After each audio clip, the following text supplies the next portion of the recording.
Muy buenos días, muchas gracias Félix. Bueno, en primer lugar tengo que agradecer sinceramente al Departamento de Desarrollo Rural, Medio Ambiente y Administración Local el que me ha invitado a participar en esta jornada, yo creo muy interesante, manifestación más del principio de participación y de información que está presidiendo la elaboración del plan que hoy se presenta y también de la futura ley de residuos.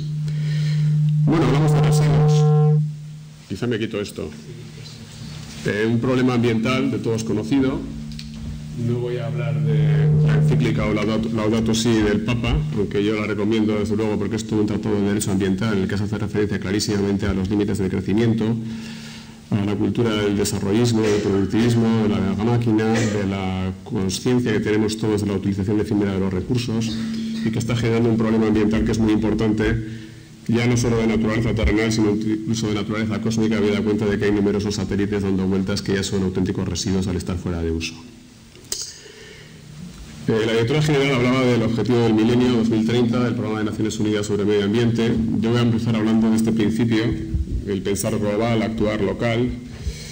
Bueno, los objetivos del milenio 2030, yo les recomiendo su lectura. Se habla claramente de uno de los aspectos fundamentales que son los residuos, de la necesidad de limitar el vertido para el 2020 en el mundo, desde luego un objetivo bastante ambicioso, e incluso de implementar a nivel mundial las 3 R's, reducción, reutilización y reciclado.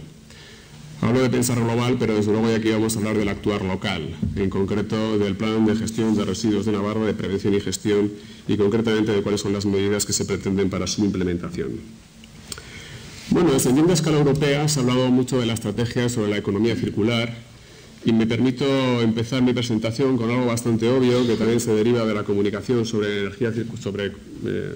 economía circular y del reciente informe de la Comisión Europea de la propuesta de trabajo sobre la aplicación de la legislación ambiental y particularmente en España. Y en concreto se hace referencia a cuál es la situación de la gestión de los residuos en España y, bueno, algo bastante obvio, ¿no?, que yo creo que resumiría en buena medida lo que yo quiero decir hoy aquí. Dice que convertir los residuos en recursos requiere algo bastante obvio, que es la plena aplicación de la legislación de la Unión Europea en España, incluida la jerarquía de residuos, a la que también me referiré, la necesidad de garantizar la recogida selectiva de residuos, entre ellas evidentemente la fracción orgánica, y cumplir los objetivos de desvío de residuos al vertedero. Hay una directiva de vertederos desde el año 99 que fue transpuesta a nuestro ordenamiento jurídico en el año 2001 y que todavía se sigue sin cumplir en prácticamente toda España, sobre todo en cuanto a los objetivos de reducción de materia orgánica a vertedero. Reducir la producción de residuos, obviamente, principio de reducción, y limitar la recuperación de energía a los materiales no reciclables y eliminar gradualmente el vertido de residuos reciclables o recuperables. En definitiva, si se dan cuenta de estos 3 epígrafes, básicamente se deduce los principios del plan de residuos, de la política de residuos y, en definitiva, de la legislación ambiental en materia de residuos. Y las leyes son muy importantes porque si se protege el medio ambiente, en definitiva, no es porque muchos tengamos una conciencia ambiental muy arraigada, sino porque existen normas jurídicas que se imponen obligatoriamente, que imponen servicios públicos obligatorios y que, por supuesto, tienen su correspondiente cuadro de infracciones y sanciones en caso de incumplimiento. Y sobre todo porque esto cuesta dinero. Y luego vamos a ver, la directora general ya ha expuesto cómo se pretende financiar los objetivos y medidas que se plantean en el plan y que, desde luego, se plantearon a través de medidas fiscales. Quien contamina paga. Bueno, el marco jurídico en materia de residuos. No les digo nada nuevo, de todos es conocido. Pertenecemos a la Unión Europea desde el año 1986. La política ambiental comunitaria es una política fundamental, transversal, que afecta a todas las demás políticas y la legislación ambiental en España y en todas las comunidades autónomas, evidentemente, deriva de la Directiva Marco de Residuos, que sustituyó a directivas anteriores, la primera del año 75, y que establece claramente todos los principios y la jerarquía a la que vamos a hacer referencia. Una directiva extensa con 41 artículos, todos ellos detallados, en los que se definen conceptos novedosos, conocidos, agente, negociante, prevención, precaución, qué es residuo, subproducto. Se establece claramente la jerarquía, los principios, la necesidad de autorización, la necesidad de sanción y, sobre todo, orientar todas las políticas hacia la denominada sociedad del reciclado, que es un poco a lo que se refiere esta directiva. Claro, hemos extendido del ámbito global al ámbito comunitario.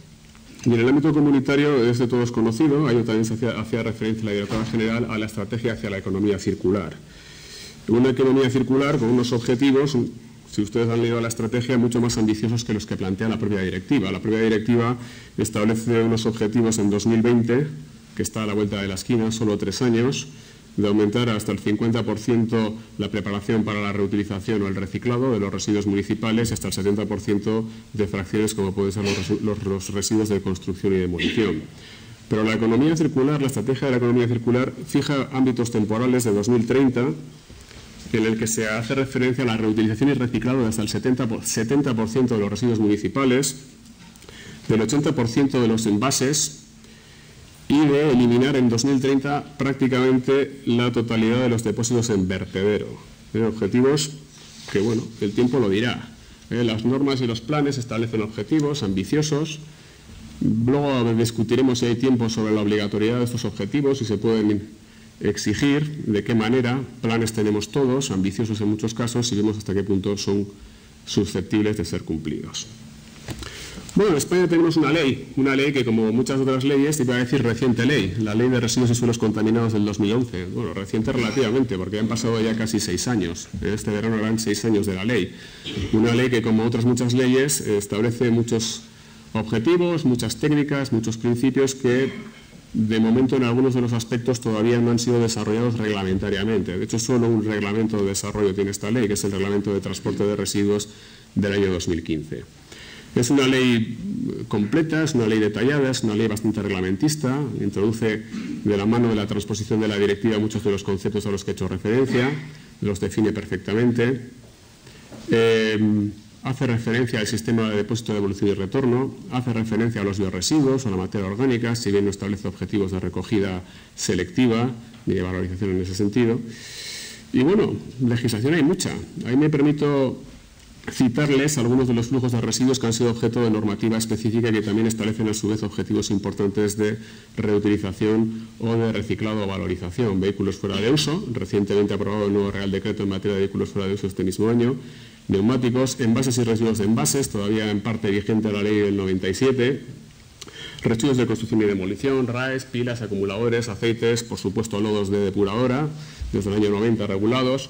Y también los destinos, que están estrictamente regulados a través del Real Decreto de Vertederos y también del Real Decreto de Incineración o Valorización Energética. Y ahí faltaría sumar el Real Decreto que regula el transporte de los residuos. Bueno, por lo tanto, normativa tenemos. Se hablaba de la gobernanza, la distribución territorial del poder en España, como bien es sabida, se divide entre el Estado, las comunidades autónomas y las entidades locales.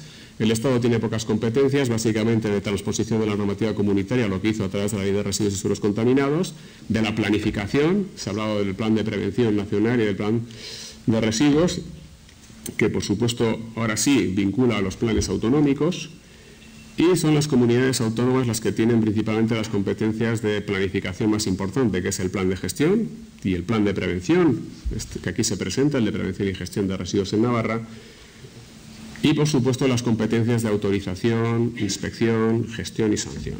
Ahora bien, los grandes protagonistas en lo que se refiere a los residuos domésticos y comerciales, lo que antes se conocía como residuos urbanos o residuos municipales, son los municipios, que la Ley de Residuos y Suelos Contaminados, garantizando la autonomía municipal, establece claramente cuáles son sus competencias de recogida, transporte y gestión. Ahora bien, de acuerdo con lo que se establezca en la legislación estatal y autonómica.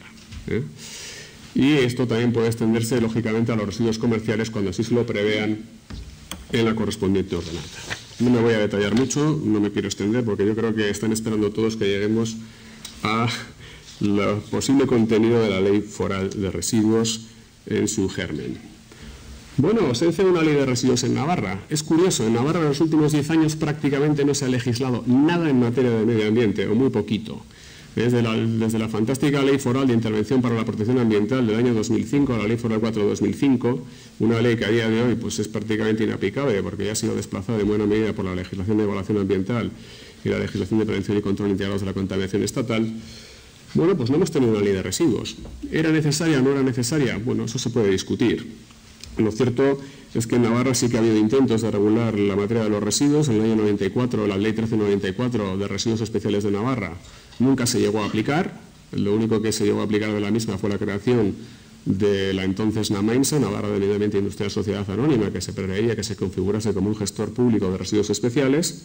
La reciente Ley Foral 7/2013 de Residuos Alimenticios, pendiente de un código de buenas prácticas para la distribución sobre excedentes, que en lo que yo conozco todavía no se ha aprobado, el decreto foral de RCDs del 2011 y otros decretos forales, en concreto de registro de pequeños productores del año 93 y de control de recogida de pequeñas cantidades de residuos especiales del año 96.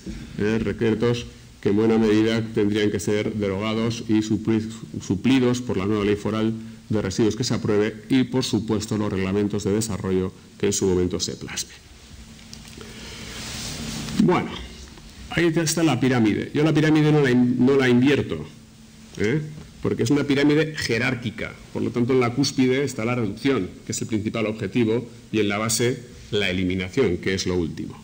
Ahora he visto que los documentos de la Comisión o incluso del propio Ministerio invierten la pirámide, pero yo la veo desde un punto de vista jerárquico y lo primero que tiene que estar es la reducción, el principal objetivo.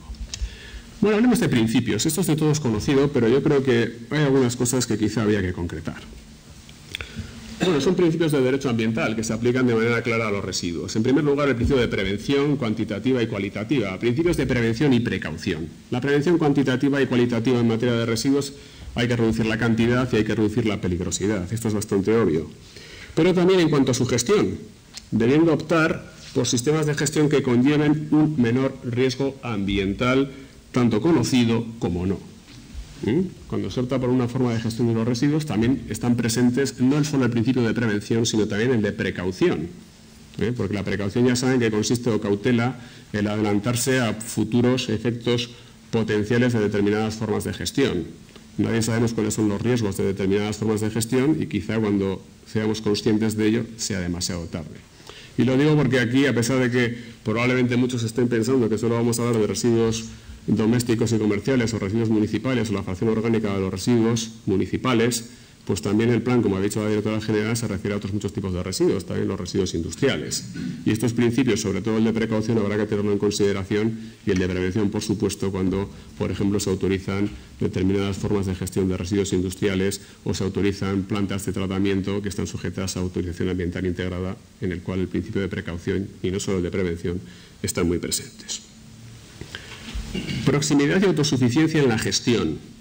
Claro, estos son dos principios también muy importantes. Derivan del principio de corrección en la fuente. La autosuficiencia es que cada Estado a nivel comunitario debe gestionar por sí mismo sus propios residuos. A nivel estatal prácticamente lo mismo. Y el de proximidad se supone que deben ser tratados en el centro o en el lugar más cercano a la generación de los mismos. Si bien el principio de proximidad, debo decirles que solo se aplica, así lo ha dicho la jurisprudencia del Tribunal de Justicia y también se plasma en la normativa, a los residuos domésticos mezclados y a los residuos destinados a eliminación. El resto de los residuos, sin ningún tipo de problema, pueden ser transportados a otros territorios para ser valorizados o reciclados en otras plantas.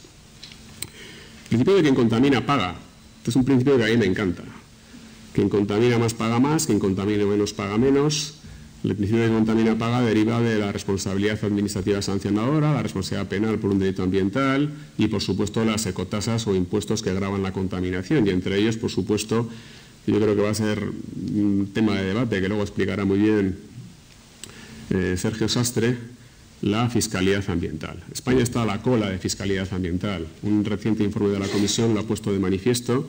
Se paga muy poco en relación con los países de nuestro entorno europeo en materia de impuestos ambientales y, sin duda alguna, una de las medidas estrella que se está implementando no solo en otras comunidades autónomas, sino que se prevé implementar en Navarra es un canon o un impuesto, luego veremos cuál puede ser su naturaleza, que grave el vertido a vertedero. De tal manera, con ello se consigue una doble finalidad: reducir el vertido y, sobre todo, desincentivar aquellas conductas tendentes a acabar en vertido, es decir, se lograría reducir el rechazo. El principio de información y participación. Bueno, yo creo que esto del Convenio de Aarhus de 1998 y la Ley de Información y Participación y Acceso a la Justicia en materia ambiental, pues todos somos conocedores y yo creo que tanto el plan anterior, que fue anulado por sentencia del Tribunal Superior de Justicia de Navarra de enero del 2013, confirmado en enero de 2015, como el vigente plan, yo creo que ambos fueron ejemplos de participación. Quizá en este se ha hecho más hincapié, pero en el anterior hubo también un proceso de información pública, de participación y de evaluación ambiental estratégica. Y yo creo que es importante. El interés ambiental es un interés difuso, es un interés colectivo, afecta a todos los ciudadanos y por lo tanto todos en mayor o menor medida tenemos algo que decir al respecto.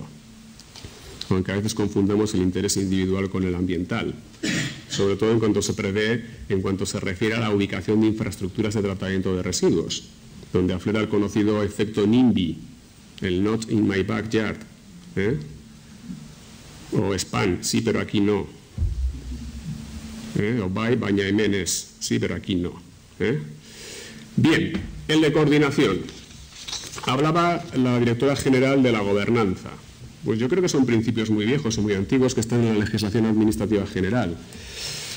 Gobernanza, participación, información y, por supuesto, buena relación entre las administraciones públicas. La coordinación y la colaboración es fundamental en un problema como el de los residuos que, aquí estáis muchos representantes municipales, pero que trasciende claramente al ámbito municipal. Y en el caso de la Comunidad Foral de Navarra, por supuesto, también.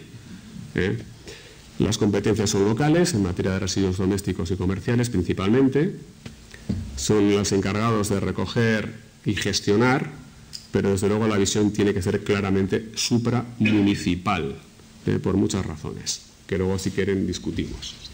Y ahí la coordinación pues necesariamente tiene que venir de parte del ente territorial superior, que es el Gobierno de Navarra, respetando siempre la autonomía local y las competencias de las entidades locales, que en muchos casos pues es muy sensible, pero se trata de solucionar problemas.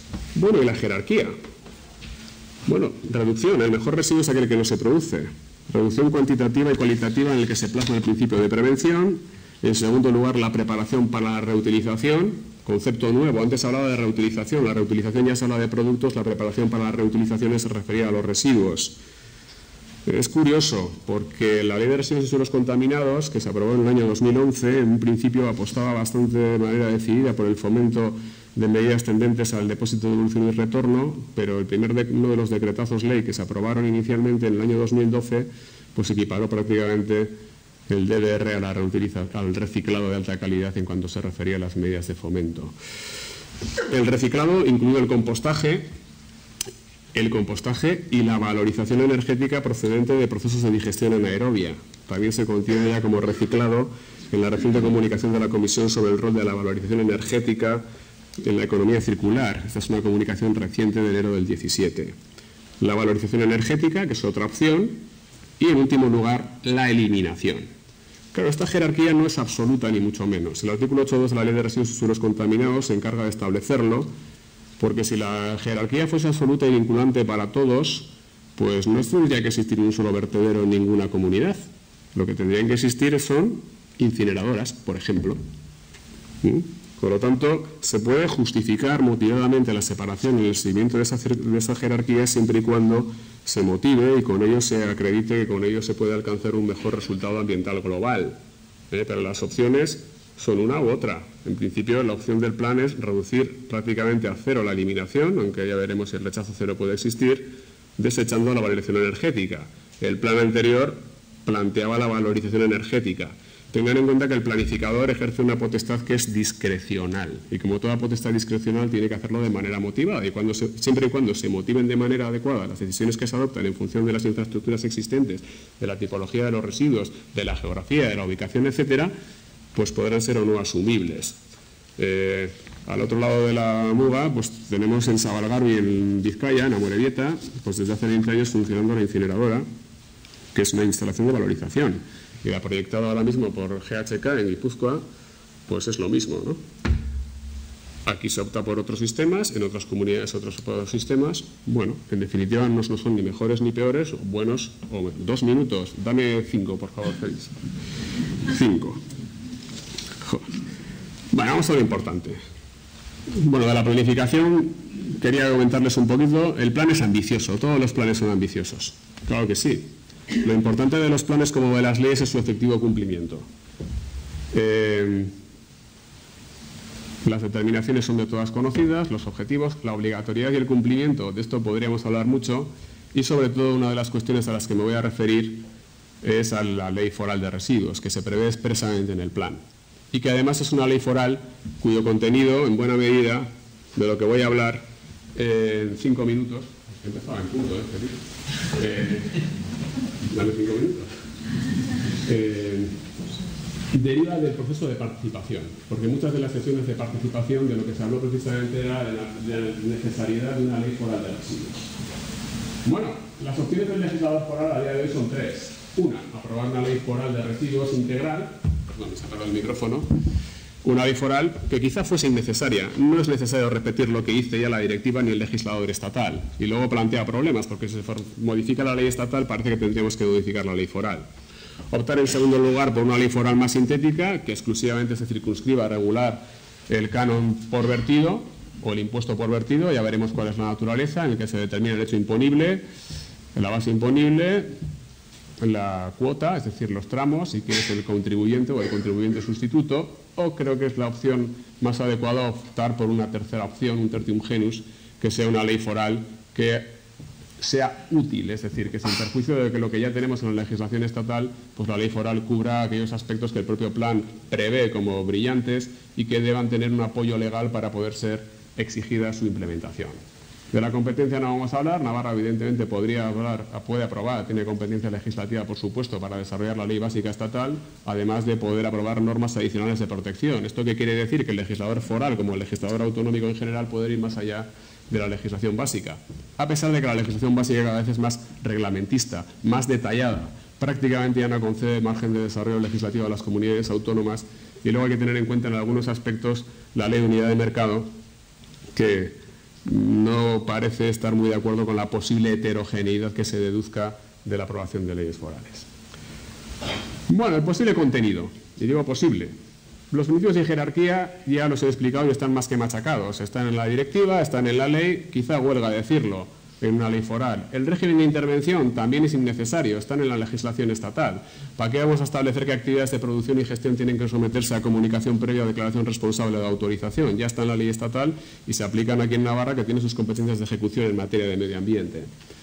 Bueno, la clara delimitación competencial, eso sí que creo que es importante. Esta está establecida en la ley de residuos y suelos contaminados. No la toquemos, pero sí que sería bueno establecerlo claramente de las entidades locales. En nada tiene por qué empezar el hecho de que ahora mismo esté, me imagino que de todo es conocido, un proyecto de ley en fase embrionaria sobre la reordenación del mapa local en Navarra.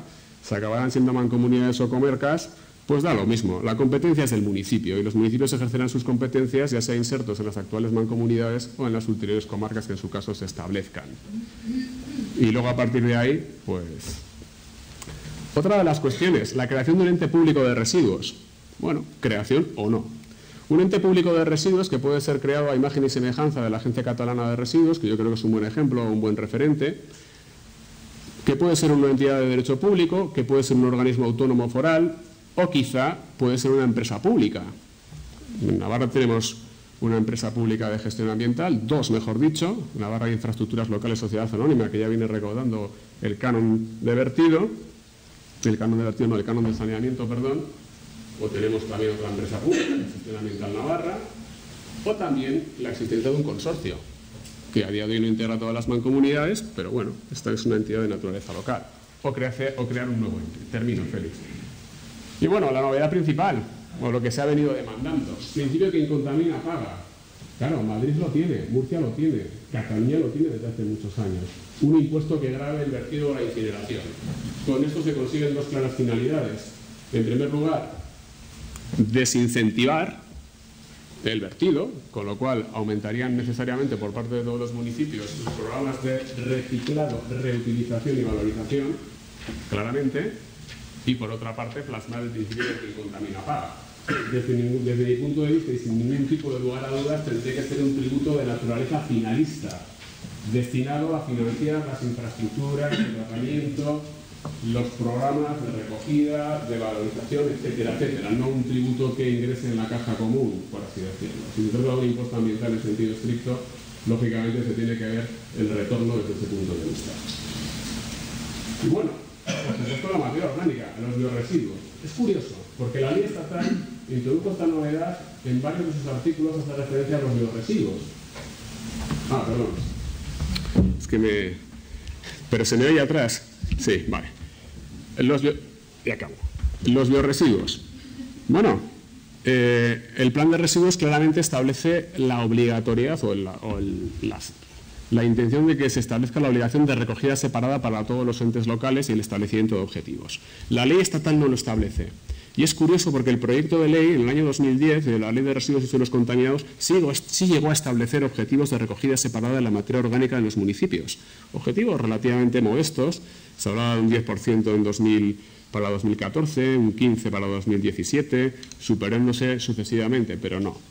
Otro aspecto importante, el sistema de depósito, devolución y retorno. Medidas de fomento se pueden establecer por ley. De manera que se puede ir más allá que la tibia previsión que contiene el legislador estatal. Ya les digo que la Ley de Envases y Residuos de Envases del 97 estableció dos opciones: o adherirse a un sistema integrado de gestión o optar por el DDR. Claramente, por razones económicas, se optó por el SIGRE principalmente, y ustedes lo conocen perfectamente, pero hombre, si vamos hacia la economía circular, yo creo que es importante apostar por el DDR, y el legislador estatal en un principio lo hizo, pero enseguida, al cabo de pocos meses, al cabo de un año, se modificó la Ley de Residuos y se equipara prácticamente la preparación para la reutilización al reciclado de alta calidad, por lo menos en lo que se refiere a las medidas de fomento. El transporte intraforal podría ser objeto de regulación, ya que dentro de la Comunidad Foral de Navarra. La creación de un registro foral de productores y gestores y de comunicantes y de autorizados lo establece la ley estatal, pero que se establezca un registro claro de acceso. La regulación de los suelos contaminados, ¿por qué no? Tenemos una regulación estatal. Hay regulaciones muy buenas que pueden ser objeto de seguimiento.